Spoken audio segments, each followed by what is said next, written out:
Turpinot tēmu par dārziem, es labprāt gribētu pāris vārdus par vēsturisko dārzu, kas man mājās bija. Un es ļoti labprāt īsi konkrēti un varētu teikt, un šīs ir divas nozīmes. Kā es veicu pārdomas, kāpēc tik ļoti daudz šķirnes bija, un dažādi gan savvaļas kokiem, gan arī dažādi šķirnes tieši vēsturiskām kokiem. Man šī dārza principā vairāk nav, bet es zinu, kāds viņš bija. Te bija gan zemie ķirši skābie, gan arī augstie ķirši, tādi 5 metrus saucās Latvijas augstais ķirši. Bet visu pirms es sāku runāt vai stāstīt tieši par ebelmuižu savrupmāju vēsturiskiem dārziem. Tas varbūt nelielas atšķirība dažādi, bet varbūt arī kādas kopīgas arī, teiksim, turpinājumi no vēsturiskām šķirnēm, kas varbūt agrāk ebelmuižā bija. Un kas pārņemts, jā, un ir tieši īpaši jautājums par šo te augsto Latvijas ķirši, kurš auga principā kā viena palma, un bija tiešām šo 5-6 metru, jā, tas varbūt nevis 5 metru augstumā. Šādi man bija mājās 3, un kur principā ir liels retums. Un arī pie zemajiem ķiršiem es ļoti pateicos Ikas kundzei, augškopēji doktorei Ikas kundzei, ka viņa teica, ka esot ķiršiem 8 šķirnes. Un jā, to jau man mamma stāstīja kādreiz, ka mūsu ķirši, mūsu mājās, starp citu mums bija 1, 2, 3, 4, 5, 10 ķiršu, un šādu, un ka mums ir savādāks garš kā kaimiņam. Tas jau ir ļoti interesanti. Un kas no kokiem, arī savvaļas koks, kas arī bija man ājās, viens no svarīgākiem, arī, kas arī tagad, protams, dzīvības koks, 150 gadīgs vairāk liels ozols pār ēkai, tāpat kastanes, liepa, bērs, kārkls, vītos, 2 dažādi veidi vītos, nokranais, un it īpaši mājām šie ļoti, ļoti lielie un krāšņie lielie nokranie vītoli.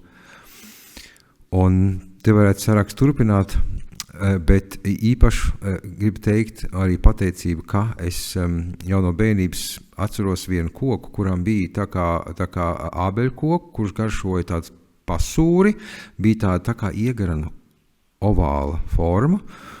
Un es, ka man patīk ļoti purināt, jo viņam šie zari gāja tā kā zaķi mausis. Un patīk man purināt tātad šos divus. Un es zinu, ka kaut kad pienāca tas brīdis, kad viņu arī nozāģēja, jo kaut kas tur sāka, tātad, ja ābelītē viņu vairāk vajadzēja nozāģēt.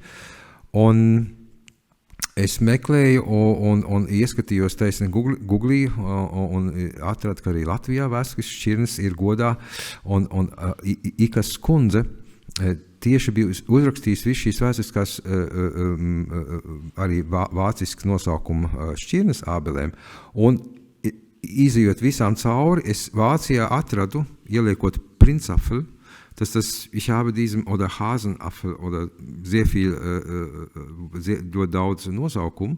Es atradu beidzot pēc ļoti ilgiem, jāsaka, gadiem to šķirni, kas tur mums mājās aug, kurš labprāt grib atjaunot.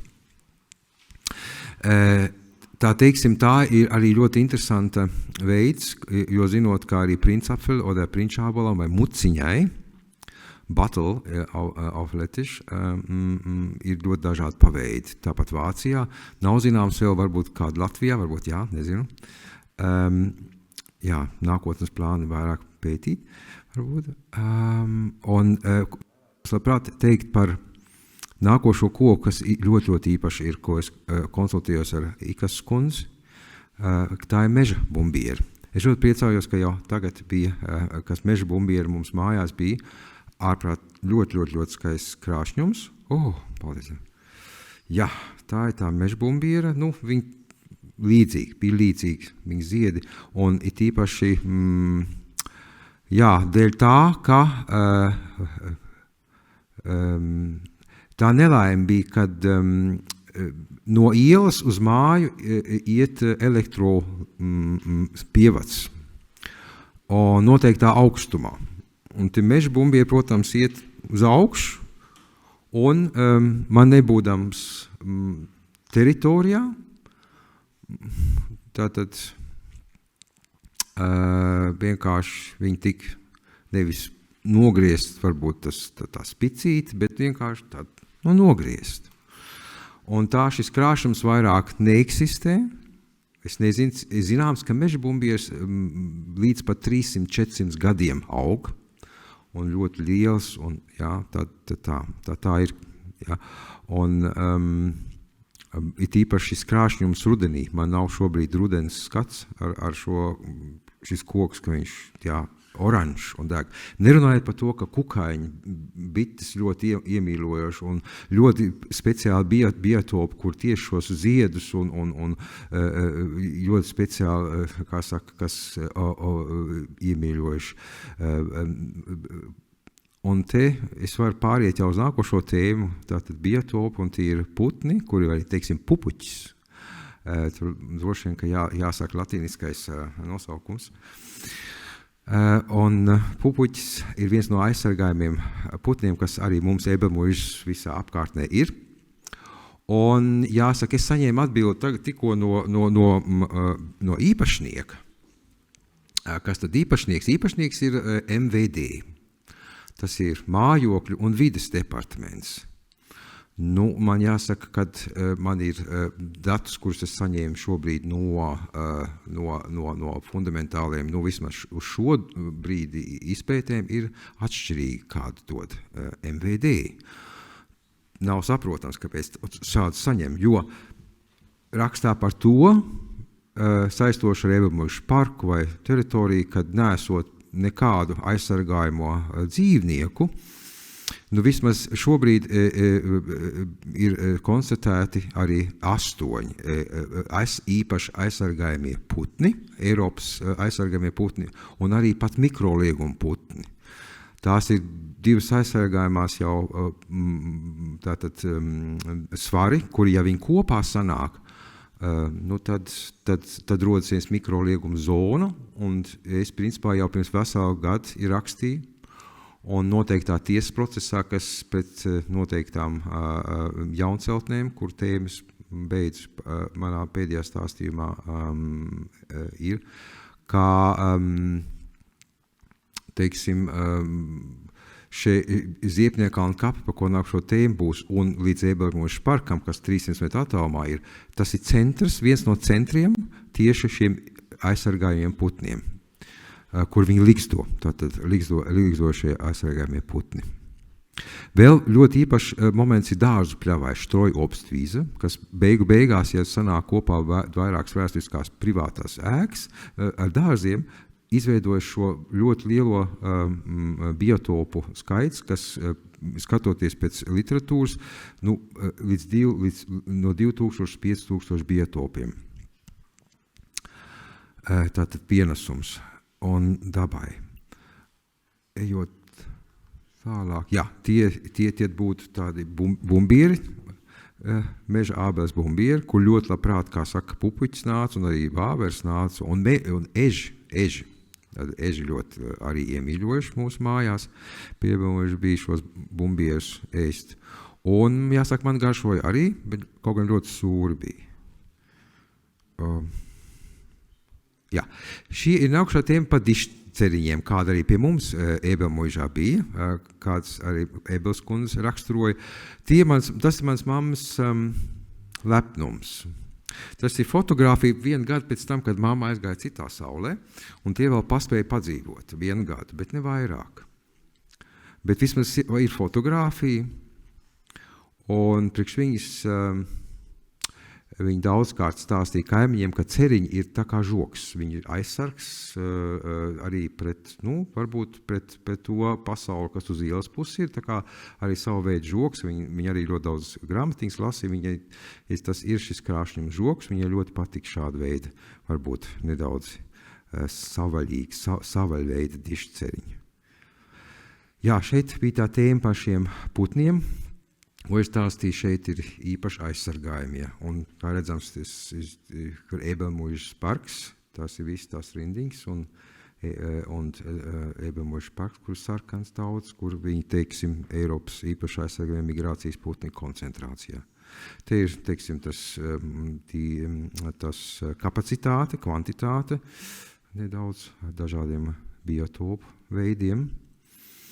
Tā kā jebkura, manuprāt, zaļā zona, es domāju arī, teiksim, šī dārzu pļāva blakus savaļaugiem. Jo, ja šī tēma, un doma, kad arī Ebelmuižas parkā būtu augļkokiem, kas arī tur ir bijuši, tas nozīmē, kas arī mums tagad Ebelmuižas saurupmājas blakus tur ir. Tas ir tas, kas dod visai ekoloģiskai, bioloģiskai daudzveidībai tieši šo nepieciešamo virzienu, ka lai būtu arī apkārtējā vide, vai tur kukaiņas, vai bites, un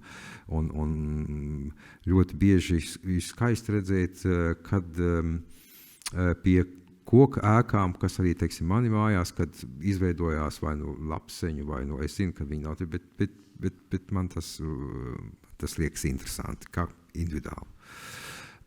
Arī šeit vēl par putniem, tie mikrolieguma putni, dažādi citādi putni, kā redzams, Ziepniekalna kapi daudz, un kā zināms iepriekšējos dažādos projektos, ko Rīgas pilsēta veids, nekad netika vispār par šo tēmu runāts.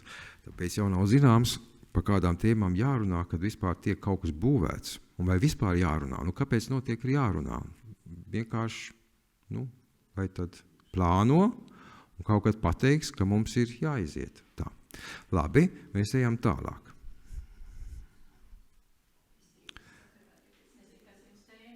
Jā. Jā.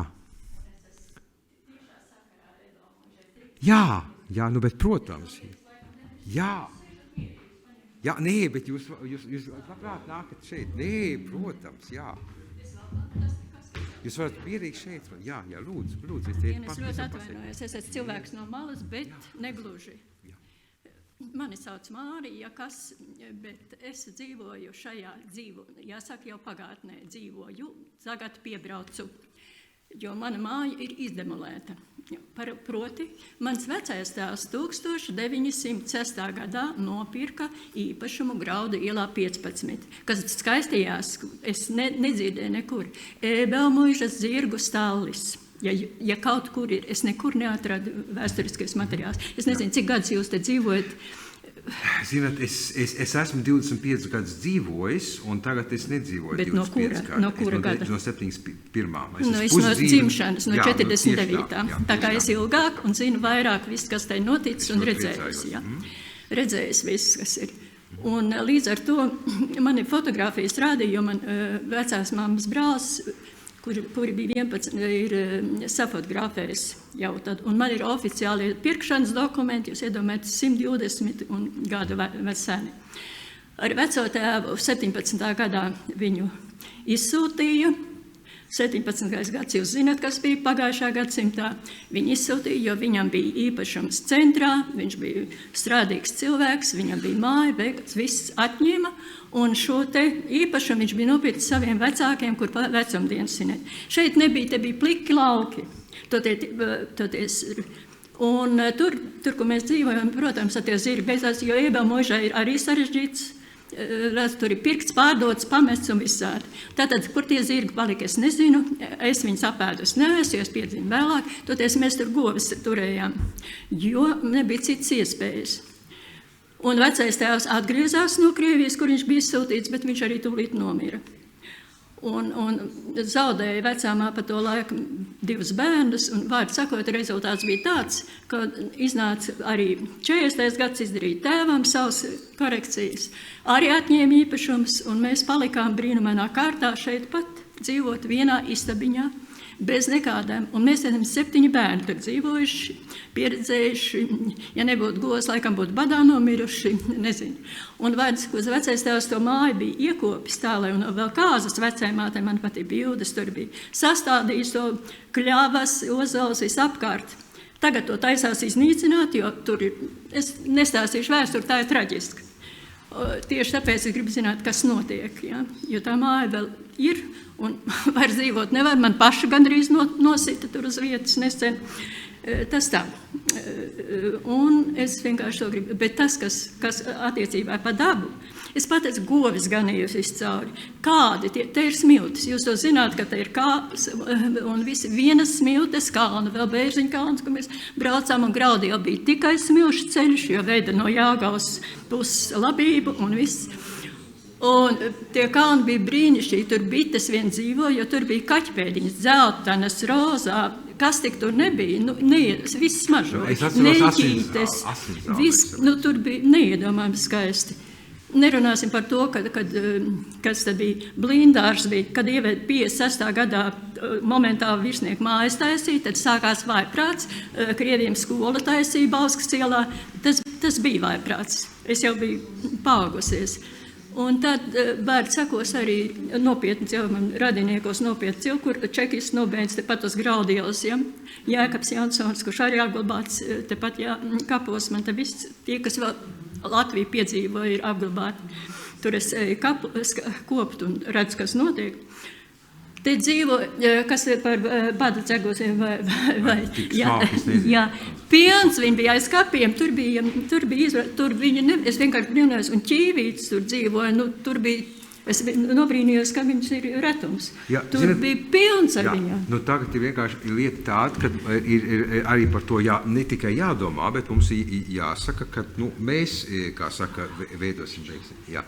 Un, kā saka, mēs to darīsim, un mēs to arī pateiksim, kā pilsētai, vai viņai arī mūsu vidē klausīties vai neklausīties. Un, pilsēta ir tikai to darījuši šeit, kā jau tagad mēs esam runājuši, protams, par to, kā tas un tas un tas, bet mums vēl neesam runājuši par to, ka mums ir šoseis šobrīd arī un pilns ar visi dārzi, teiksim, ar benzīnu, jo vienkārši par normālu privātā zaļā rajona vide. Tas, kas notiek šobrīd. Ārprāts. Bet to mēs runāsim ne tikai šodien, bet arī nākošo konferenci. Tieši tāpēc es esmu šeit un es vienkārši klausos un mēģinu saprast. Brīnišķīgi, apsveic, paldies un sirsnīgi. Es tikai tā nedaudz tālāk, Cīnā kundze. Paldies, jūs varētu sēst. Es domāju, ka jūs, es esmu iegāzusies, bet Nē, viss ir labi. Un tas nav tikai man nopietni, man vienalga svīt var mirt, bet tas, kas notiek šeit. Jā, mums jādomā par nākotni vienalga. Šeit ir parādīts šie zaļi apvelktie ebelmužā aizsargājumie ozoli. Un viens no ozoliem ir 500 gadu sens. To tātad MVD, mājokļu un vides departaments gan minēja, kad esot viens tāds labs ozols, ko jāmin. Jāsaka tā. Bet, ko neminēja, tad nesot īpaši aizsargājumie augi. Tagad tur ir viens putniņš, tur ir spožā. Un, lai cik es daudz gāju, viņi atrodas, kā saka, tur, kur tas ceļš iet uz šo ebelmuižu labā pusē, ziemeļu labā pusē. Tur tāds tāds dzeltens ceļš uz leju labā pusītē augšu, es teiktu, it kā uz ebelmuižu uz leju nāk. Tā ir šī īpaši aizsargājumais augsts spožā. Tas ir principā mans ceļš, kur es no mani Livcīm jau eju cauri, tā ir virzienā, un es vēl nekad neesmu redzējis vienu nožogojumu. Nekad. Tā, labi, ejam tālāk. Tā ir zemes zvaigznes Svītrainā. Tā aug pie Tumes ielas. Es domāju, kas šobrīd notiek pie Tumes ielas un Ziepnieku kalna kapiem, tur viņas tagad būs miljoniem šīs svītrainās zemes zvaigznes. Jo, Ziepnieku kalna kapi ir ne tikai zemes zvaigznes svītrainā, viņi ir sarkanā grāmatā, Latvijas sarkanā grāmatā 0. grupā. Un viņa, protams, nebija ne nozīmes, ne vajadzības pie tādiem vistikām to zināt. Un arī vēl Ziepnieku kalna kapos ir, kā saka, aizsargājumā sēna Grubuļainā Zamtbeka. Tālāk. Tas arī viss šobrīd laikam te arī. Te nāks uz to pusi. Viss. Okay. Aha. Te ir nedaudz paiem apakaļ pie, nē, šitā. Viņš te bišķiņ lec. Nepareizo, aha, viņš uz augšu. Jā.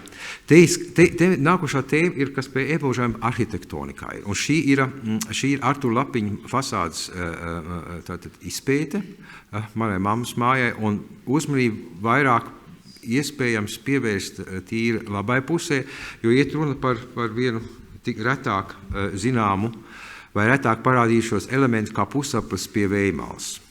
Saņemot no Baibas Nuržas mantojuma Latvijas Nacionālās kultūras pārvaldes atzinumu par šādu pussapli, atnāca atbildi, ka Latvijā tas ir ļoti reti, un pie ēkas Vējmales augšpusē ir ļoti reti, tātad augšā. Dažreiz viņš ir Latgalē sastopams pie Lieveņa ieejas, kur mazāks ir, bet tieši pie ēkām ļoti rets. Nu, es zināju, ka mana mamma ļoti rūpējās par šo mājiņu, kas viņai bija tātad jau no 50 gadiem dota. Un arī šos kruzuļus, saucamais arī ciemiņi mums ļoti novērtēja, bet šie kruzuļi, tātad šie pusapļi, kas atrodas augšpusē, es varbūt paiešu nākošo, jā, šeit var redzēt, kāda šeit kreisā pusē skatīties, kādā veidā ir šie tātad pusapļi. Ir atnāca informācija, kad ir Krievijā no pagājušā gadsimta sākumā ir kāda ēka, kurai arī ir bijuši pusapļi. Atnāca informācija no Pētera Blūma kunga ar fotogrāfiju no Zviedrijas, kad arī tur varētu ar fotogrāfiju tātad kā piemēru, ja, Zviedrijas. Un piemēros arī vēl no Baibas Nuržas kundzes no mantojuma pārvaldes bija minēts arī Tiergartens Berlīnē. Arī viens kā piemērs. Jā, tā kā izpēte vēl notiks nedaudz tālāk, zinot, jā, te var redzēt, kurš gads tas bija, aha, tas ir, ja skatu, tātad šis ir tas pierādījuma foto, kad viņš eksistē, šis pusapļa. Un man ļoti jāpateicās Google automašīnai, ka viņi brauc un ka viņi eksistē. Jo viņi bija to noķērusi, un skatiens tad lūgums kreisajā pusē, labajā pusē, zemāk uz tā slīpuma. Tur ir viens tāds uz augšu. Ja? Jā. Nu, tur ir tās jautājums, vai viņš ir uz augšu, vai viņš ir sašķiebies, un šī virziena leņķis, teiksim tā. Ja? Tas ir šis moments. Tas ir 2013. gads. Jā, tas ir tagad 2019. gads. Jā. Arī blakus māja, ja jūs skatīties aizmugurē, kas skatā ir ar baltu, tā agrāk bija kāda viņu mājas. Man jāsaka, Līvciem 26 un Līvciem 28, viņi pēc savu fasonu bija gandrīz kāda viņu mājas. Un tās bija tāds ar šo skatu, ja ne ar skatu pret Ēbelmuižas iebraukšanu, teiksim tā. Prēmenē, kurš numurs ir? 40. 40. Jā.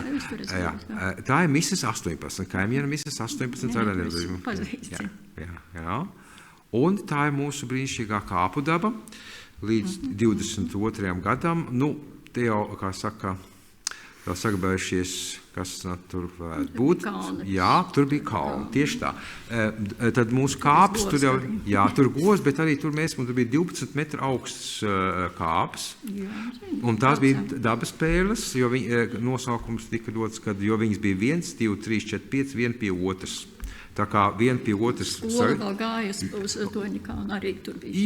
Jā, un mēs gājām tur slēpot, ļoti. Mēs ejam tālāk. Tā, šeit ir... Šīs ir kapenes. Jā, kapenes. Atnāc no mantojuma, tātad Nacionālās kultūra mantojuma padomes atbilde. Jā, nav kultūra vēsturiskas vērtības. Labi, mēs veicam izpēti, meklēsim, varbūt kāds, kas dos, ka varbūt, kad ir kāda kultūra vēsturiska vērtība. Jo tas svarīgākais mums ir, kopš 2004. gada ir tā laime būt Eiropas Savienībā.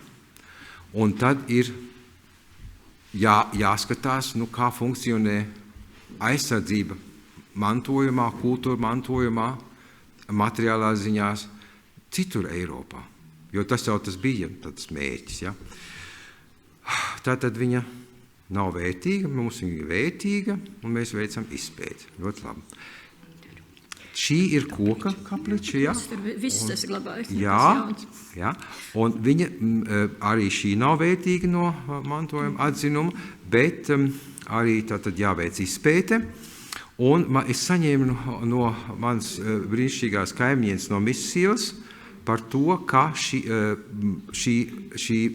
kapliča, numur 2, koka kapliča, tā ir degusi 93. gadā, jo mana kaimiņiene strādāja kā kapu pārzina, un labprāt es viņai būtu priecīgs, ja viņa arī ļoti daudz savus izteica vēlmi, izteikt savas domas pa vēsturi, un kā ļoti daudz interesants arī liecības